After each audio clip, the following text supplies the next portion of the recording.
Tension ஆனதுமே கறிப்படைக்க ஓட வேண்டியதா இருக்கு. எனக்கு ஏன் இப்படி ஆகுது கொஞ்சம் எக்ஸ்பிளைன் பண்ணுங்கன்ட்டு ஒரு சப்ஸ்கிரைபர் கேட்டிருக்காங்க. ஃபேக்ட் என்னன்னா நம்மளோட பிரெயினுக்கும் உடல் உறுப்புகளுக்கும் ஒரு டைரக்ட் கனெக்ஷன் இருக்கு through the longest nerve in the body known as vagus nerve. இந்த நர்வோட பொறுப்பு என்னன்னா உங்க ஸ்மூத் மசில்ஸ் ஆக்டிவேட் பண்ணி விட்டுரும். That is involuntary muscle. பெருக்குடலுக்குள்ள இன்வாலன்டரி மசில்ஸ் ஆத இன்டர்வல்ஸ்ல உங்களோட மோஷனை வெளியேற்றும். கார்டியாக் மசில்ஸ் அதாவது ஹார்ட் மசில்ஸ் கூட இன்வாலன்டரி மசில்ஸ் தான். அதனாலதான் படபடப்பாகுது உங்களுக்கு டென்ஷன் ஆன உடனே. அது உங்க கண்ட்ரோல்ல இல்ல.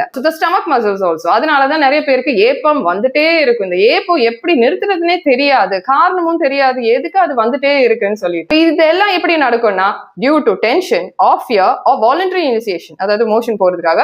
But that also rarely successful தான். ஸோ இந்த வேகஸ் நர்வ் இந்த சென்சேஷன் டைம்ல ஆக்டிவேட் ஆயிடுது. உடனே உங்க கேஸ்ட்ரின் ஹார்மோனை சுரக்க வச்சிருது. இந்த ஹார்மோன் உடனே gastrocolic reflex இனிஷியேட் பண்ணி விட்டுரும் for the peristaltic activity of the inner walls of the intestine to force the motion out. அதனால தான் நீங்களும் டாய்லெட்டுக்கு போறதுக்கு ஃபோர்ஸ் ஆயிடுறீங்க. இதுதான் ப்ராசஸ், இதுதான் IBS.